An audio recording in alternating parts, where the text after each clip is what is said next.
వాక్యం ఏమంటే దేవుడు నమ్మదగిన దేవుడు, మన దేవుడు నమ్మదగిన దేవుడు. ద్వితీయోపదేశ కాండము 7వ అధ్యాయము 9-10 వచనాల్లో చూస్తున్నప్పుడు, నమ్మదగిన దేవుడు అతని నిబంధనను స్థిరపరచు 1000 తరముల వరకు కృపచూపు వాడు. ఫస్ట్ నమ్మదగిన వాడు, కృపచూపు వాడు. ఎందుకంటే ఆయన మనల్ని పిలిచిన దేవుడు నమ్మదగిన వాడు. అందుకే ఇప్పుడు టెస్ట్ మనీలో ఉన్నప్పుడు, సాక్ష్యంలో ఉన్నప్పుడు ఆయన పిలిచిన దేవుడు, పిలిచిన వారిని ఆయన ఎప్పుడు ఎన్నడూ విడనాడాడు. అందుకే ఆయన చెప్తాడు కదా ఒక విషయంలో ఏమంటే, ఆయనను తలంచుకున్నాడు. ఎవరిని మనము తలంచుకోవాలి అంటే యేసు ప్రభు వారిని తలంచుకోవాలి. ఎబ్రీయులు 12:3 మీరు అలసట పడకయు మీ ప్రాణములు విసుకకయు ఉండినట్లు పాపాత్ములు తనకు వ్యతిరేకముగా చేసిన తిరస్కారమంతయు ఓర్చుకొనిన ఆయనను తలంచుకొనిడి. హల్లెలూయా. అందుకే దేవుని యొక్క వాక్యంలో చూసినట్లయితే ఆయన నమ్మదగిన దేవుడు. ఇప్పుడు చెప్పినటువంటి సాక్ష్యంలో మనము చూసినప్పుడు ఆయన నమ్మదగిన దేవుడు కాబట్టి, వారు ఆయన నమ్మినారు కాబట్టి, ఆయన సన్నిధానంలో ప్రార్థన చేసినారు కాబట్టి, దేవుడు పిలిచిన దేవుడు నమ్మదగిన వాడు. అందుకే వాగ్దానము నెరవేర్చే దేవుడు ఆయన. మనకి ఇచ్చినటువంటి వాగ్దానము నెరవేర్చే దేవుడు. దేవుని యొక్క వాక్య ప్రకారం మనం చూసినట్లయితే మనల్ని పిలిచిన దేవుడు నమ్మదగిన వాడు. 1 కొరింథీయులు 1:9 మనం చూస్తున్నాము. అలాగనే సంఖ్యాకాండము 23:19, 20 వచనాలు చదవండి ఎవరైనా. సంఖ్యాకాండము 23:19, 20. సంఖ్యాకాండము 23వ అధ్యాయము 19, 20 వచనాలు. హలో, వినబడుతుందమ్మా? మాటకు దేవుడు అబద్ధ మాటకు ఆయన మానవుడు కాడు, పశ్చాత్తాపట్టుకు ఆయన నరపుత్రుడు కాడు. ఆయన చెప్పి చేయకుండా ఆయన మాట ఇచ్చి స్థాపించకుండా. ఆయన చెప్పి చేయకుండా మాట ఇచ్చి స్థాపింపకుండా. నిజముగా ఆయన మాట ఇచ్చిన తర్వాత నెరవేరుస్తాడు. ఎందుకంటే ఆయన జీవముగల దేవుడు. జీవముగల దేవుని మాటల్లో సత్యం ఉన్నది. మనుషులమైన మేము కొన్నిసార్లు తప్పిపోతాము. అందుకే ఈ సంవత్సరంలో 11 నెలలు దేవుడు మనల్ని కాపాడినాడు. దేని నుంచి కాపాడినాడంటే ఆయన మనల్ని పిలిచినాడు, ఆయన ఏర్పరచుకున్నాడు. అందుకే ఆయన మాట ఇచ్చి తప్పని దేవుడు. మాట ఇచ్చి నేను మర్చిపోయానని చెప్పేవాడు కాదు. మనుషులమైన మనము కొన్నిసార్లు మర్చిపోతాము, అయితే ఆయన మర్చిపోడు. అందుకే ఆయన అంటున్నాడు కదా, అబద్ధం ఆడడానికి ఆయన మనిషి కాదు. ఇక్కడ మరి అంటే నేను ద్వితీయోపదేశ కాండము 7వ అధ్యాయము 9-10 వచనాల్లో చూడండిమా. ద్వితీయోపదేశ కాండము 7వ అధ్యాయము 9-10 వచనాలు.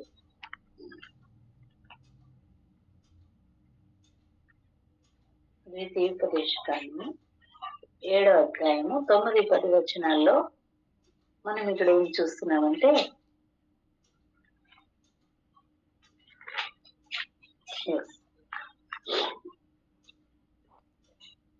అయితే యెహోవా మిమ్మల్ని ప్రేమించువాడు గనుకను, తాను మీ తండ్రులుగా చేసిన ప్రమాణం నెరవేర్చువాడు గనుకను, యెహోవా బాహుబలము చేత మిమ్మల్ని రప్పించి దాసుల గృహంలో నుండి ఐగుప్తు రాజుల ఫరో చేతులను మీరు విడిపించెను.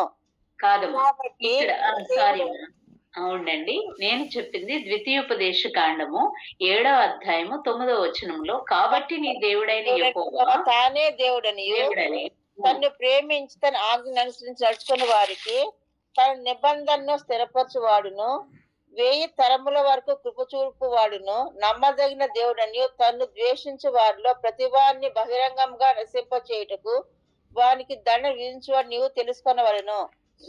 చాలము. అంటే ఇక్కడ నమ్మదగిన దేవుడు, నిబంధన స్థిరపరచు దేవుడు, తర్వాత కృపచూపు దేవుడు. అన్ని తరముల వరకు మనం ఇప్పుడున్నాం, కానీ మనము ఆయన్ని ప్రేమించాలి. ఆయన్ని ప్రేమించినట్లయితే యోహాను రాసిన సువార్త 14వ అధ్యాయము 23వ వచనంలో ఏమని చెప్తుందంటే, అక్కడ ఒక మాట చెప్తున్నాడు ఆయన. యోహాను రాసిన సువార్త 14వ అధ్యాయము 23వ వచనంలో,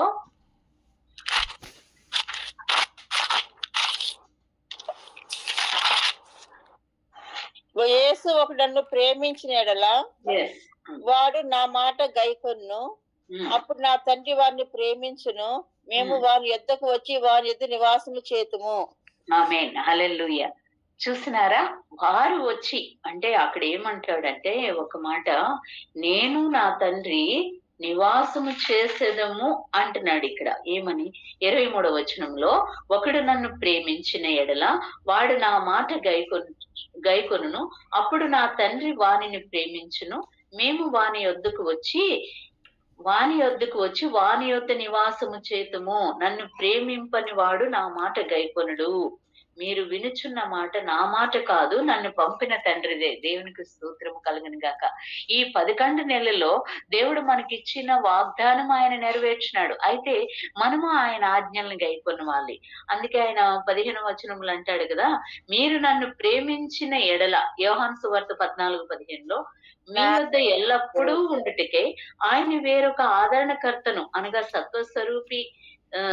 సత్యస్వరూపి అగు ఆత్మను మీకు అనుగ్రహించును. లోకము ఆయనను చూడదు, ఆయనను ఎరగదు గనుక ఆయన పొందనేరదు. హల్లెలూయా. మనము ఎరిగి ఉన్నాము, ఎందుకంటే ఆయన అంటున్నాడు కదా యోహాను సువార్తలో, ఎవరైతే నన్ను అంగీకరిస్తారో వారికి నా పిల్లల అగుటకు అధికారం ఇస్తానన్నాడు. ఆయన పిల్లలైన మనము ఆయన ఆజ్ఞలను గైకున్నప్పుడు మన దగ్గర ఆయన నివాసము చేస్తారంట, తండ్రి కుమార పరిశుద్ధాత్ములు. మేము అంటున్నాడు అక్కడ దేవుడు. అంటే ఆయన నమ్మదగిన వాడు, నీతిమంతుడు. అందుకే అంటాడు కదా ఏప్రిల్లో ఒక మాట, మీరు అలసట పడకయు ప్రాణము విసుకకయు ఆయనను తలంచుకునండి. కొన్నిసార్లు పనులు చేసి అలసిపోతాము, కొన్నిసార్లు మాట్లాడుతూ కూడా అలసిపోతాము, కొన్నిసార్లు నడుస్తూ అలసిపోతాము, అనేక విధాలుగా మనం అలసిపోతాము. అయితే ఆయనను తలంచుకున్నప్పుడు మాత్రము ఆయన చేసింది ఏమి చేసినాడు ఈ లోకానికి వచ్చినప్పుడు, దేవుడు మన కొరకని తలంచుకున్నప్పుడు ఆయన యొక్క కృపను మనం పొందుకుంటాము. ఆయన కృపను పొందుకుంటాం. ఎందుకంటే దేవుడు నమ్మదగినవాడు, నీతిమంతుడు కనుక ఆయన కృపను మనం పొందుకుంటాం. ఇంకొకటి ఏమంటే ఆయన నిబంధన స్థిరపరచువాడు.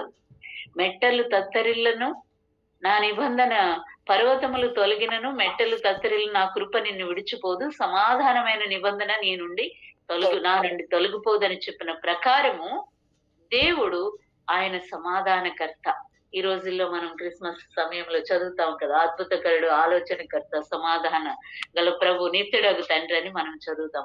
ఈ యొక్క చదివేటప్పుడు ఆయన సమాధానము మనకిస్తాడు. నిబంధన స్థిరపరిచినాడు ఆయన. అది నిబంధన స్థిరపరిచిన తర్వాత అది తీయడానికి రాదు. ఇంకా అది స్థిరపరిచినాడు. కొన్నిసార్లు కృంగదీస్తాడు. 107వ కీర్తన 10వ అధ్యాయం 10వ వచనంలో ఏముందంటే, అక్కడ మహోన్నతుని సంకల్పము, అక్కడ ఒక మాట రాస్తుంది కీర్తనలో, 107వ కీర్తనలో 10వ వచనం చాలా బాగుంటుంది. అది ఏమంటే 107వ కీర్తనలో మనం చూస్తున్నాము 10వ వచనంలో, దేవుని ఆజ్ఞలకు లోబడక ఎస్ మహోన్నతుని తీర్మానమును తృణీకరించినందున బాధ చేతను ఇనుప కట్ల చేతను బంధింపబడిన వారై చీకటిలోను మరణాంధకారములోను నివాసము చేయువారి హృదయమును ఆయన ఆయాసము చేత కృంగజేసెను. వారి కూలి ఉండగా సహాయం లేకపోయిను, కష్టకాలమందు వారు యెహోవాకు మొరుపెట్టిరి, ఆయన వారి ఆపదల్లో నుండి వారిని విడిపించారు. ఎంత గొప్ప దేవుడు కదా. కొన్నిసార్లు ఆయన సంకల్పాన్ని మనం నిరాకరించినప్పుడు, ఆయాసం చేత కృంగదీసినప్పటికీ ఆయన ఏం చేస్తాడంటే, మళ్ళీ మనం కష్టంలో ఉన్నప్పుడు మొరుపెట్టగా ఆయన మన మొర్ర ఆలకిస్తాడు. ఇది ఆయన చేసే గొప్ప వాత్సల్యత. ఏమంటే అదే ఆయన కృప. ఆయన కృప చూపుతున్నాడు. ఈ 11 నెలలు మనల్ని కాపాడినాడు ఆయన. నమ్మదగిన వాడు. ఎంతో మంది ఈ లోకాన్ని విడిచి వెళ్ళిపోయినారు మన కళ్ళ ముందు. మన ఇంటి పక్కలో ఉన్నవాళ్ళు, మన ఏరియాలో ఉన్నవాళ్ళు అందరూ. అంటే వారికంటే గొప్పవాళ్ళమని కాదు, మన దేవుడు గొప్పవాడు కాబట్టి ఆయన వాత్సల్యము మనకు చూపిస్తున్నాడు, కృప చూపుతున్నాడు, నిబంధనను స్థిరపరుస్తున్నాడు. ఆయన నమ్మదగిన వాడు, నీతిమంతుడు కనుక ఆయన మనం తలంచుకోవాలి. ఎందుకు తలంచుకోవాలంటే యోహాను రాసిన సువార్త 1వ అధ్యాయము 9వ వచనంలో మనం చూసినట్లయితే, ఆయన మన పాపాలని క్షమించి నీతిమంతులుగా చేస్తున్నాడు ఆయన. యోహాను పత్రిక 1వ అధ్యాయము 9వ వచనము. 1 యోహాను 1వ అధ్యాయము 9వ వచనం.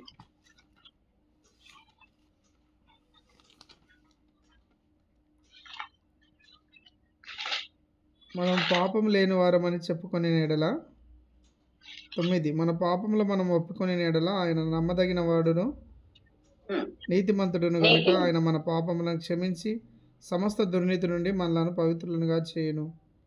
ఆమేన్. హల్లెలూయా. మనము ఆయన తలంచుకునేటప్పుడు ఆయన మనల్ని క్షమించి నీతిమంతులుగా చేస్తాడు. ఎందుకంటే ఆయన నమ్మదగిన వాడు. ఆయన నమ్మదగిన వాడు. మనం పిలిచిన దేవుడు. ఇక్కడ మనం చూస్తున్నప్పుడు ఇక్కడ దేవుని యొక్క వాక్యంలో ఏముందంటే అక్కడ 1 కొరింథీలు 1:9 వచనములో మనము దేవుడు నమ్మదగిన వాడు. మనల్ని పిలిచిన దేవుడు నమ్మదగిన వాడు. నమ్మదగిన వాడు. ఆయన నమ్మదగిన వాడు. ఇప్పుడు సిస్టర్ గారు ఒక సాక్ష్యం చెప్తున్నారు కదా, ఆయన నమ్మదగిన వాడు. ఆమెకి ఎన్ని ప్రాబ్లమ్స్ వస్తానే ఉన్నాయి. కానీ ఆయన నమ్మదగిన వాడు. మాట ఇచ్చి నెరవేర్చేవాడు. తర్వాత ఆయన కృప చూపువాడు, నిబంధనను స్థిరపరచువాడు. అందుకే ఆయన మనము తలంచుకోవాలి. కొన్నిసార్లు ఎవరైనా ఇంత సహాయం చేస్తే రోజుకు 10 సార్లన్నా వారి పేరు చెప్పుకుంటూనే ఉంటాం. కానీ మనకి జీవితాంతము ఆయన కృపను అనుగ్రహించి తరతరాలుగా ఆయన కృపను మనకు చూపించి మనల్ని ఆశీర్వదించే దేవుణ్ణి కొన్నిసార్లు మాత్రమే చూస్తాము. ఎల్లప్పుడూ ఆయన యందు నమ్మకం ఉంచాలి. ఎల్లప్పుడూ ఆయన యందు ప్రార్థన చేయాలి. ఎల్లప్పుడూ కృతజ్ఞాస్తుతులు చెల్లించాలి. ఇది ఆయన చిత్తమై ఉన్నది. అందుకే దేవుని యొక్క వాక్యంలో కూడా చూసినట్లయితే ఇక్కడ ఒక మాట చెప్తున్నాడు. ఎబ్రీల్లో 5:7 వచనము. శరీరధారిగా ఉన్న దినములలో మహారోదనతో కన్నీటిలతో తన్ను మరణము నుండి రక్షింపగల వానికి ప్రార్థనను యాచనలను సమర్పించి భయభక్తులు కలిగి ఉన్నందున ఆయన అంగీకరింపబడును. ఆయన కుమారుడై ఉండియు అనుదినము శ్రమల వలన విధేయత దేవునికి స్తోత్రం గాక. కొన్నిసార్లు ఈ శ్రమలు వచ్చేది విస్తరణ కొరికే. ఇజ్రాయెల్ ను కష్టపెట్టిన కొలది విస్తరించిపోయినారు. నిర్గమకాండంలో మనం చూస్తున్నాము. ఇజ్రాయెల్ ని కష్టపెట్టిన కొలది విస్తరించిపోయినారు. అలాగే శ్రమలు ఎలా వస్తాయో అలాగే మనం దేవునికి అంగీకరించబడతాము, విధేయత నేర్చుకుంటాము. కష్టకాలమందు మనం మొర్ర పెట్టినప్పుడు ఆయన మనకు ఉత్తరం ఇస్తాడు. ఎప్పుడంటే ఆయనను నీవు తలంచుకోవాలి. ఎప్పుడు, ఎందుకు అనేది ఇక్కడ మనకు చూపిస్తున్నాడు. ఆయన మనల్ని ప్రత్యేకంగా ఎన్నుకున్నాడు, మనల్ని ప్రేమించినాడు, ఏర్పరచుకున్నాడు. తరువాత ఆయన నీతిమంతుడు, నమ్మదగిన వాడు, పిలిచిన దేవుడు, కృప చూపుతాడు. అందుకే ఆయన మనము తలంచుకోవాలి. అదే రీతిగా రెండోదిగా పేతురు 4వ అధ్యాయము అక్కడ చూసినట్లయితే 12వ వచనములో, ప్రియులారా మిమ్మును శోధించుటకు మీకు కలుగుచున్న అగ్ని వంటి మహాశ్రమను గూర్చి మీకేదో ఒక వింత సంభవించున్నట్లు ఆశ్చర్యపడకుడి. మహాగ్ని శ్రమలు నిజంగా చెప్పాలంటే 2 years బ్యాక్ మా వారికి అంటే అయ్య గారికి మేము పెద్ద సంస్థలోనే ఉండేవాళ్ళం. ఈసే అది ఇండియాలో మొత్తం ఉంది. అందులో ఉండేవారు. అన్ని పోస్టుల్లోనే ఉన్నారు. అయితే ఎక్కువ ట్రాన్స్ఫర్స్ ఇవ్వడం వల్ల పిల్లలకు లాంగ్వేజ్, నేను నా మాతృభాష తెలుగు, నేను ఎప్పుడు తెలుగులో వాక్యం చెప్పాలని నేర్చుకునేది. కొన్నిసార్లు నేను హిందీ, మరాఠీలో అయిపోయేది మాకు అక్కడ మహారాష్ట్రలో. అయితే పిల్లలకి తెలుగు వచ్చేది కాదు సరిగా. అయినప్పటికీ ఇంట్లో మాట్లాడుతూ కొంచెం అలవాటు చేసినాము. ఆ తర్వాత చాలా కష్టం అయిపోయింది మాకు, ఎప్పుడు ట్రాన్స్ఫర్ అవుతుందని. మళ్ళీ తర్వాత కర్ణాటక వచ్చి మళ్ళీ కన్నడ నేర్చుకున్నాం. కన్నడ నేర్చుకుంటే కొంత మాత్రం తెలుగు వాళ్ళు ఉన్నారు. నేను ఎందుకు ఇది చెప్తున్నానంటే శ్రమల వలన విధేయత నేర్చుకుంటాము. తర్వాత ఇక్కడ అగ్ని వంటి మహాశ్రమలు మీకు సంభవించినప్పుడు ఆశ్చర్యపడకడని చెప్పినప్పుడు ప్రతిదీ కూడా ఒక సమస్యగా అయిపోయింది మాకు ఇక్కడ వచ్చిన తర్వాత. లాంగ్వేజ్ అన్ని కర్ణాటకలో, నేను పక్క ఆంధ్ర ఉండి కూడా నేను ఏం చేయలేకపోతున్నాను కదా సేవలో అని ఏడ్చుకునేదాన్ని. అయితే దేవుని యొక్క వాక్యంతో నన్ను బలపరిచి దేవుడు అనేక చోట్ల ఎక్కడెక్కడ తెలుగు ప్రాంతాలు ఉన్నాయో అక్కడక్కడ దేవుడు వాడుకున్నప్పుడు చాలా సంతోషమైంది. అదొక వింత ఆశ్చర్యకరంగా నాకు అనిపించింది అప్పుడు. ఎందుకంటే దేవుని యొక్క వాక్యం 136 కీర్తన 4వ వచనంలో ఆశ్చర్య కార్యములు చేయుటలో ఆయన ఒక్కడే దేవుడని దేవుని యొక్క వాక్యం సెలవిస్తుంది. అటువంటప్పుడు దేవుడు మనల్ని బలపరచడానికి ఆయన ఎంతగా మరి ఆయన శ్రమల్లో ఆయన అంటాడు కదా, శరీరధారిగా ఉన్న దినములలో మహారోదనతో కన్నీళ్లతో తన్ను మరణము నుండి రక్షించగల శక్తి ఆయనకు ఉన్నప్పటికీ దేవుని సన్నిధానంలో విధేయత నేర్చుకున్నాడు. ఆయన శ్రమల ద్వారా విధేయత వస్తుంది, శ్రమల ద్వారా విస్తరణ వస్తుంది. ఎందుకంటే ఆయన నమ్మదగిన వాడు. అందుకే పేతురులో చూస్తున్నాం కదా, మిమ్మల్ని శోధించుటకు మీకు కలుగుచున్న అగ్ని వంటి మహాశ్రమను గురించి మీకేదో ఒక వింత సంభవించినట్లు ఆశ్చర్యపడుకుడి. దేవునికి స్తోత్రము కలుగును గాక. అయితే దేవుడు గొప్పవాడు, ఆయన గొప్ప క్రియలు ఆలోచనలో శ్రేష్ఠుడు, కార్యములు సమర్థుడు కాబట్టి దేవుని కార్యాలు చేస్తున్నాడు మన మధ్య.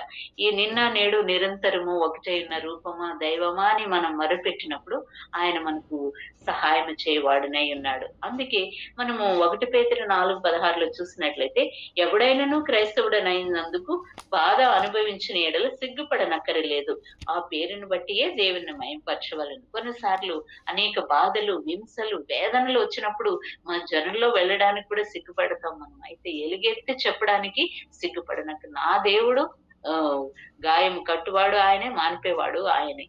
ఆ విధముగా మనలో ఉన్నటువంటి తలంపులు ఆయన గురించి తలంచుకున్నప్పుడు ఆయన ఎంతగా బాధింపబడినాడు, ఎంతగా శ్రమలు పెట్టినారు ఆయన్ని. ఈ లోకంలో అనేక పండితులు, శాస్త్రజ్ఞులు అందరూ వచ్చినారు, ఏం చేయాలో అది చేస్తూ వెళ్ళిపోయినారు. అయితే ఆయన గొప్ప కార్యం ఏమంటే మన కొరకు, మన పాపముల కొరకు ఆ కలువరి శిలువపై మరణించి తిరిగి లేచి పునరుత్థాండే తిరిగి లేచినాడు కదా, అదే మహిమ మనకి. ఈ రోజుని ఎంత ధైర్యంగా మనం చెప్పగలిగేది ఏమంటే నా దేవుడు పునరుత్థానము గల దేవుడు అని చెప్పడానికి ఆయన మనం తలంచుకోవాలి. ఆయన శ్రమలు అనుభవించినందుకు తలంచుకోవాలి. ఆయన మనకు ఏమి చేసి ఉన్నాడని తలంచుకోవాలి. అప్పుడు నీవు నమ్మిన దేవుడు నమ్మదగిన వాడు, నీతిమంతుడు, వాగ్దానం ఇచ్చిన దేవుడు, నెరవేర్చే దేవుడు. ఆ దేవుణ్ణి మనము ఎల్లప్పుడూ కూడా మనం దేవుని స్తుతించాలి.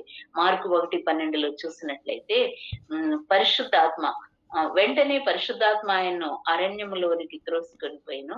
ఆయన సాతాను చేత శోధింపబడి అరణ్యములో 40 దినములు అడవి మృగములతో ఉండెను, మరియు దేవదూతలు ఆయనకి పరిచర్య చేయుచుండిరి. చూసినారా, అడవి మృగముల మధ్య ఆయన ఉన్నప్పుడు దేవదూతలు పరిచర్య చేసినారు. దేవుని యొక్క వాక్యము చెప్తుంది, యెహోవా యందు భయభక్తులు కలిగి ఉన్న వారి చుట్టూ దేవదూతలు కావలి ఉంటారని. చుట్టూ ఎవరుంటారు?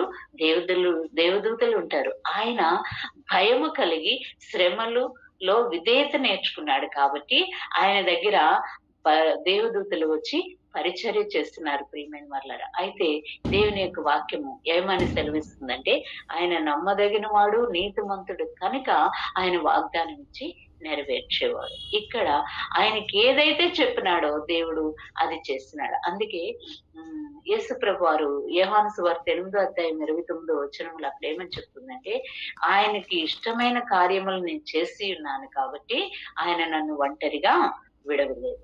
కొన్నిసార్లు జనులు విడిచిపెట్టొచ్చు, లోకం విడిచిపెట్టొచ్చు, తల్లిదండ్రులు విడిచిపెట్టొచ్చు, అందరూ మనల్ని విడవచ్చు, కానీ ఆయన మనల్ని విడిచిపెట్టాడు. కారణం ఒకటే, ఆయనకి ఇష్టమైన కార్యాలు మనము చేయాలి.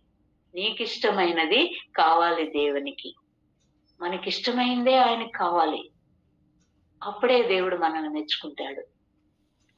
మనలో ఏముంది దేవునికి ఇచ్చేది అంటే హృదయపూర్వకముగా ఆయన సన్నిధానంలో మొరుపెట్టేది, ఆరాధించేది, స్తుతించేది.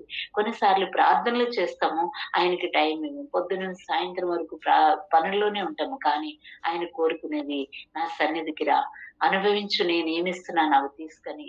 దేవుడు మన పైన ఆత్మను కుమ్మరించి వరదానములు ఇచ్చినప్పుడు అది పొందుకోవాలంటే మనం ఆయన సన్నిధానంలో గడపాలి. దేవుని యొక్క వాక్య ప్రకారం చూసినట్లయితే దేవుడు అందుకే ఆయన్ని మనం తలంచుకోవాలి.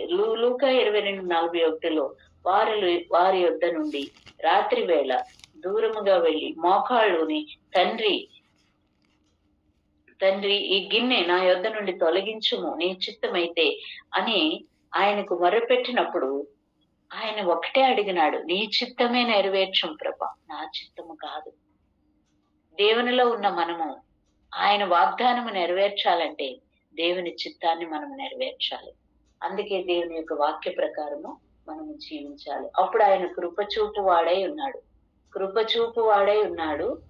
ఆయన కృప లేకుండా మనము జీవించలేము. ఆయన కృప లేకుండా మనము జీవించలేము. ఎందుకంటే ఆయన నమ్మదగిన వాడు, నీతిమంతుడు కనుక ఆయన విషయంలో మనం ఏది కూడా నిరాశ పడకూడదు. ఎందుకంటే దేవుడు ఇచ్చిన మాట నెరవేర్చి ఆయన చెప్తున్నాడు కదా, నేను మనుషుని కాదు మీతో అబద్ధం చెప్పడానికి, నేను మాట మార్చడానికి అని ఆయన సెలవిస్తున్నాడు. దేవుని యొక్క వాక్యంలో మనం చూసినట్లయితే దేవుడు అనేక విషయాల్లో మనకి కొన్నిసార్లు కూర్చుని ఆలోచన చేసినప్పుడు దేవుడు మనకు చూపించేది ఒకటి, ఆయన నమ్మకాన్ని మనం ఎప్పుడు విడిచిపెట్టకూడదు. మనం ఏదైతే చేస్తున్నామో అది నమ్మకంతో చేయాలి.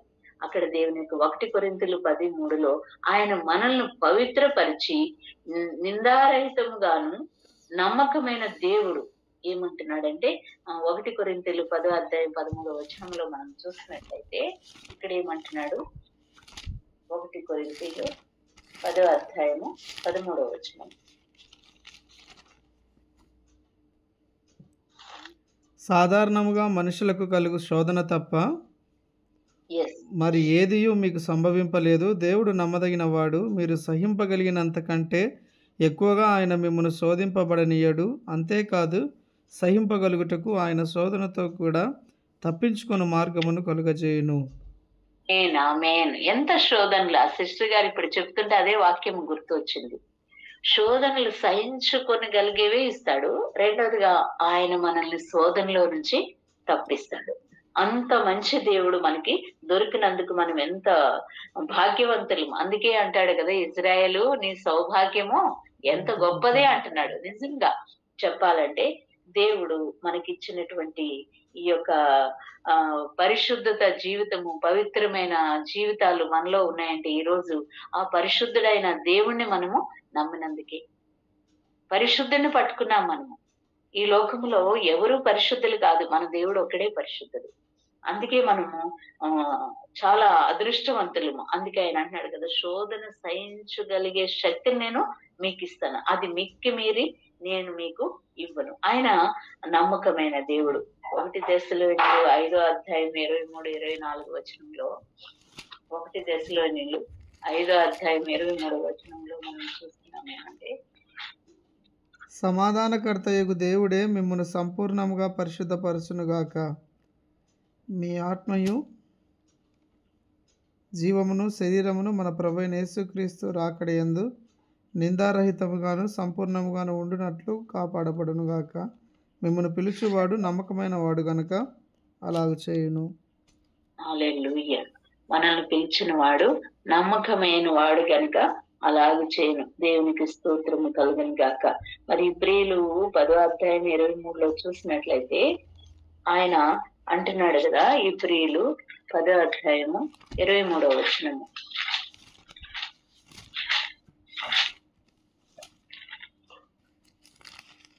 10:23 వాగ్దానం చేసిన వాడు నమ్మదగిన వాడు గనుక నిరీక్షణ విషయమై మనము మెప్పుకొనినది నిశ్చలముగా పట్టుకుందాం. దేవునికి స్తోత్రము కలుగును గాక. వాగ్దానం చేసిన వాడు నమ్మదగిన వాడు, ఆయన నెరవేర్చువాడు కనుక మనము నిరీక్షణతో, ఇక్కడ దేవుని యొక్క వాక్యం ఏమని చెప్తుందంటే, గనుక నిరీక్షణ విషయమై మనము మెప్పుకొనినది నిశ్చలముగా పట్టుకుందాము. దేవునికి స్తోత్రము.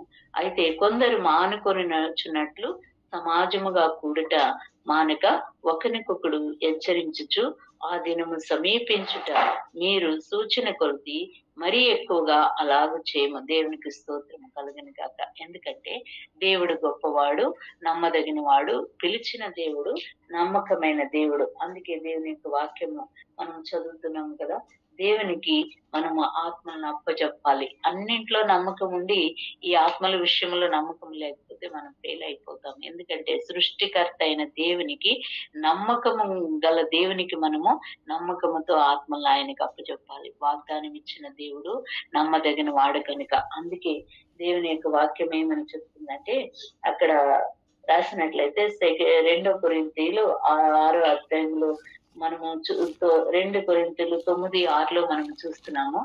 2 కొరింథీయులు 9:6. కొంచెముగా విత్తువాడు 2 కొంచెముగా కొరింథీయులు పంట 9:6. కొంచెముగా విత్తువాడు కొంచెముగా పంట కోయను, సమృద్ధిగా విత్తువాడు సమృద్ధిగా పంట కోయను అని ఈ విషయమై చెప్పవచ్చును. సనుగు కొనకయు Yes. చదవండి. సనుగు కొనకయు బలవంతముగా కాకయు ప్రతివాడును తన హృదయములో నిశ్చయించుకొనిన ప్రకారం ఇయ్యవలెను. దేవుడు ఉత్సాహముగా ఇచ్చువానిని ప్రేమించును. ఆమేన్. హల్లెలూయా. నిశ్చయించుకునే ప్రకారం నీవు నమ్మకముతో ఇచ్చినట్లయితే, ఉత్సాహంతో ఇచ్చినట్లయితే దేవుడు నిన్ను దీవించును. కొంచెముగా విత్తువాడు కొంచెముగానే పంట కోస్తాడు, సమృద్ధిగా విత్తువాడు అన్నింటిలో కూడా నీవు నమ్మకముగా ఉండాలి. ఇచ్చే దానిలో, ప్రార్థన చేసే దానిలో, పుచ్చుకునే దానిలో, ప్రతి విషయంలో కూడా మనం నమ్మకముగా ఉంటే ఆయన కూడా మనకు అలాగే కొలిచి ఇస్తాడు.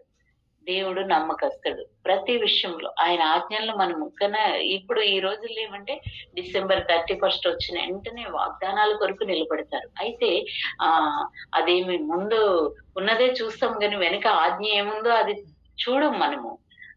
ఈ వాగ్దానం నెరవేరలేదు, ఈ వాగ్దానం ఇలా అయిపోయింది, నా జీవితంలో ఊరికే ఇస్తారు చర్చిలో, కానీ వెనక ఏం చెప్తున్నాడు దేవుడు, అక్కడ ఏమని కమాండ్ ఉంది అది మర్చిపోతున్నాం.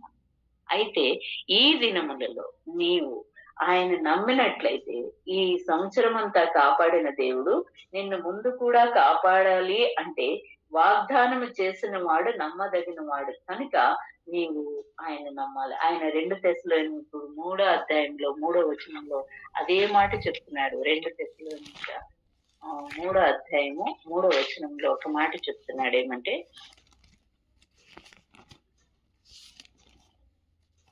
3వ అధ్యాయం 3వ వచనము. అయితే ప్రభు నమ్మదగినవాడు, ఆయన మిమ్మల్ని స్థిరపరిచి దుష్టత్వము నుండి కాపాడును. ఆమేన్. హల్లెలూయా. ఆయన నమ్మదగిన వాడు, దుష్టత్వము నుండి కాపాడును. దుష్టుడు దేవుని యొక్క సన్నిధానంలో మనం ఒక మాట చూసినట్లయితే లోకమంతయు దుష్టుని చేతిలో ఉంది. అయితే మనము దేవుని చేతిలో ఉన్నాము. అందుకే నమ్మకంతో మనం ఉంటున్నాము. అక్కడ యాకోబు రాసిన పత్రికలో, యాకోబు కాదు, యోహాను పత్రిక, మొదటి పత్రికలో అది ఏముందంటే 5వ అధ్యాయము 18వ వచనంలో దేవుని మూలముగా పుట్టి ఉన్న వాడెవడును పాపము చేయడని ఎరుగుదుము, దేవుని మూలముగా పుట్టినవాడు తన్ను భద్రము చేసుకునేను గనుక దుష్టుడు వాణ్ణి ముట్టడు. మనము దేవుని సంబంధులమనియు లోకమంతయు దుష్టిని యందున్నదనియు ఎరుగుదుము. హల్లెలూయా. అంటే లోకమంతయు దుష్టుని చేతిలో ఉంది, మనము దేవుని చేతిలో ఉన్నాము. అందుకే ఆయన నమ్మదగిన వాడు. ఆయన మనల్ని చెయ్యి పట్టుకున్నాడు, విడువడు ఎడబాయడు, నిన్ను విడువను ఎడబాయనని చెప్తున్నాడు ఆయన.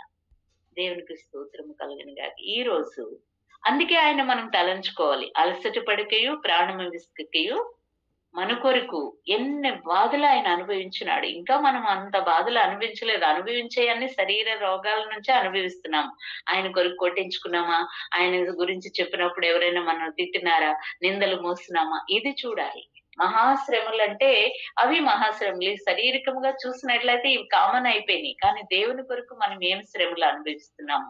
ఎవరైనా నిందించినప్పుడు మన మీద తేజోమయం ఆత్మ వస్తుందని దేవుని యొక్క వాక్యం సెలవిస్తుంది. ఇక్కడ పేతురులో చూసినట్లయితే 1వ పేతురులో ఇక్కడ ఒక మాట ఉంది. 1వ పేతురు 4వ అధ్యాయము 12వ వచనంలో చక్కని మాట. ప్రియులారా, మిమ్మల్ని శోధించుటకు మీకు కలుగుచున్న అగ్ని వంటి మహాశ్రమను గూర్చి మీకేదో ఒక వింత సంభవించినట్లు ఆశ్చర్యపడుకుడి.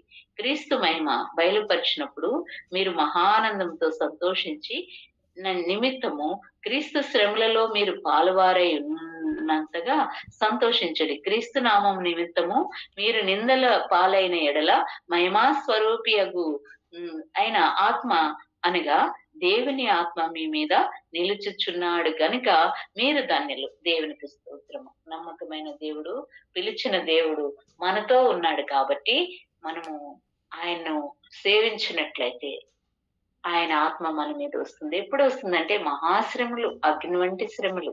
అవును, ఎప్పుడు వచ్చింది? షద్రక్, మేషకు, అబేద్నెగో బయట ఉన్నప్పుడు వచ్చిందా దేవుని యొక్క ఆత్మ? దేవుడు వారితో ఉన్నానని చూపిస్తున్నాడా? లేదు. అగ్నిగుండంలో వేసినప్పుడు వారు ఒక మాట అన్నాడు, మమ్మల్ని దేవుడు రక్షించినను రక్షింపకపోయినను మేము మాత్రము ఆ ప్రతిమకు నమస్కారం చేయము, మీ ఇష్టం అన్నారు. అలాగే చెప్పినప్పుడు దేవుడు వారితో ఉన్నాడు కాబట్టి, నేను చెప్పినాను కదా యోహాను సువార్త 14:23 ఏముంది? నా ఆజ్ఞలను గైకొన్నప్పుడు నేను నా తండ్రి వారిని ప్రేమించి వారి గుడారము దగ్గర ఉంటాడు, నివాసము చేస్తామన్నాడు. ఇప్పుడు షద్రక్, మేషక్, అబేద్నెగో ఆయన నమ్మదగిన వాడని తెలుసుకుని ఆయన ఆజ్ఞలు ఏం చెప్పినాడు అదంతా పాటించుకుని వచ్చినప్పుడు అగ్నిగుండంలో వారిని వేసినప్పుడు దేవుడు వారితో ఉన్నాడు. అది ఆ రాజు చూస్తున్నాడు, నెబుకద్నెజరు. అయితే మనం ఈ రోజు ఏం చూస్తున్నాము? ఆజ్ఞలను గైకుంటున్నామా? ఆయన ప్రేమిస్తున్నామా? నన్ను ప్రేమించిన వారికి తరతరాలకి కృప చూపిస్తానంటున్నాడు. ఆజ్ఞలను అనుసరించు వారికి నేను ఎల్లప్పుడూ సదాకాలము ఆదరణకర్తను పంపిస్తానంటున్నాడు. అందుకే ఆయన మనం తలంచుకు అమ్మాయి గ్రామానికి వెళుతున్న ఇద్దరు శిష్యులు ఆయన్నే తలంచుకుంటూ వెళ్ళినప్పుడు ఆ కాలంలో ఏమేం జరిగింది యెరూషలేములో అవన్నీ వారు తలంచుకుంటూ చెప్పుకుంటూ వెళ్తున్నప్పుడు ఆయన అంటున్నాడు, మీరు ఎవరి కొరకు మాట్లాడుకయ్యో నీకు తెలియదా నజరేయుడైన యేసు గురించి అన్నప్పుడు వారు గుర్తించలేదు. కానీ వారితోనే దేవుడు ఉన్నాడు. ఎవరిని తలంచుకున్నారు? ఆయన్ని తలంచుకున్నారు. దేవునికి స్తోత్రము కలుగును గాక. కొన్నిసార్లు మన తలంపులే వేరే ఉంటాయి. నీ తలంపులు నాకు ఎంతో ప్రియమైనవి అని దేవుని యొక్క భక్తుడు చెప్తున్నాడు కీర్తనలో. అయితే మనము ఎవరిని తలంచుకుంటున్నాము? ఎల్లప్పుడూ ఆయన ఆనందిస్తున్నామా? ఎల్లప్పుడూ ఆయన స్తుతిస్తున్నామా?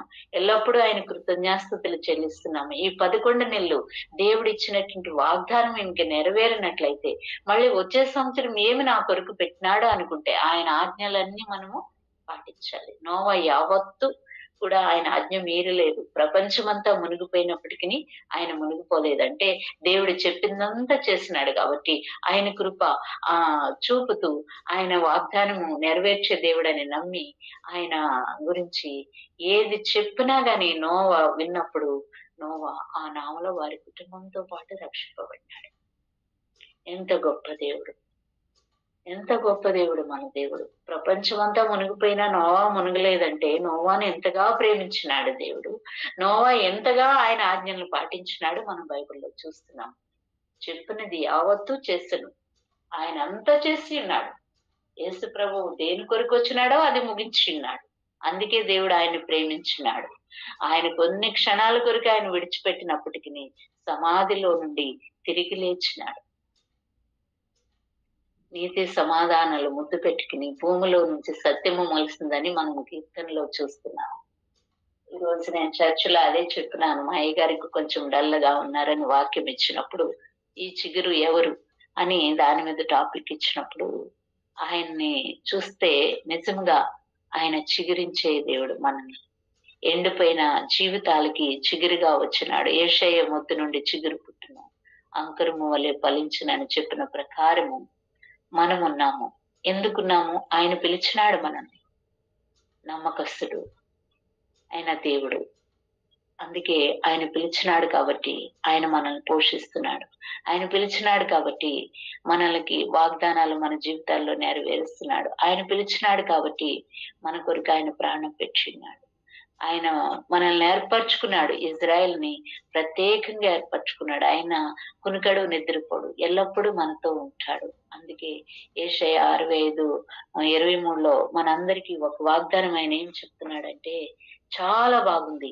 వాగ్దానం ఇచ్చిన దేవుడు, నెరవేర్చే దేవుడు. యెషయా 65:23 ఎవరైనా చదువుతారమ్మా? యెషయా 65:23.